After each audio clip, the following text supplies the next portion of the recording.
Mamang chahi May dagi chatharakliba irang asina maram oiraga Panba Yakhidraba Koutruk Loupham Singda Pipham Thokpa compensation ki Senpham athubada Pithokpiyu haina loumee shingna leingak pukning chingshillakli Koutruk community hoda Pangthokpa paugi mifam amada wafam asi phongtokladuna ningthauzam tomba kauba loumee amana hai Mamang chahi dagi chatharakliba irang asigi jaitheng Koutruk tasu chauna phangli mafam asi red zone oina lauthokpa khangnatana pung kunmari security na ngak senduna leiribane Mamang chahi da chingyaga tainaba mafam sing low panaba changbang ngamdabana low pari kaya low pan kide Koutruk khulasi lau singubana senpham oiraga hingba maramna imung puba ngamdabagi phibam da leire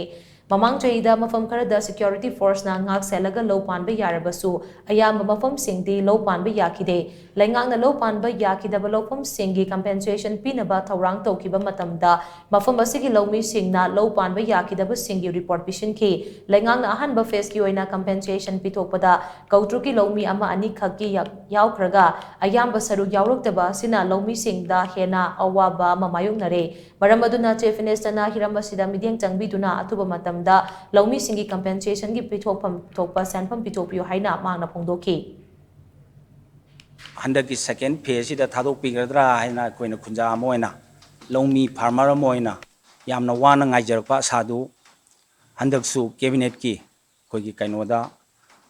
kuntrang mari suba serial number sibau sida kuntrang manga subada koigi hapir kadra khanbadu sugumba compensation pibagi waro lamta chedu da koi thengnajade maramaduna yaragadi lebak sigi ngamathau government Mari Lenabo authority singna koigi loumee singi compensation se koi handaki sida yaubiraknaba Mari Lenabo authority maruaina chief minister koi kaikhumna jariba honorable chief minister na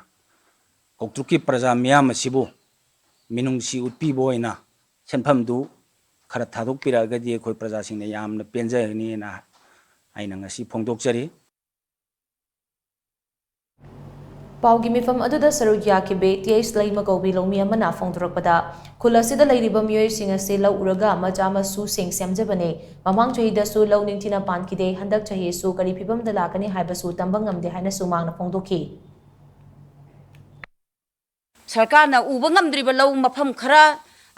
sarkar gi oiba compensation khara pigani haibagi damak aikoina thagat chakibadusu sahi Fajil aba siba hel aba sifauda khoigi Pipham Thokpa hakto karigumbi mata phanghan bida base khoi sarkar da aduki matik condemn tawi maramdi khoi aduki matik ware maram aduna khoigi mari leinaba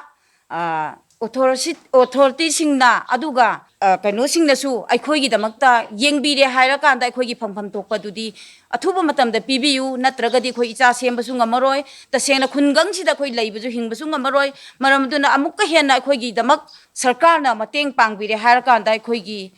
security hai tare ko khoigi hangiba jaga se khoi uba ngamdana bagi damakta security pibiraga di khoi hangiba jaga si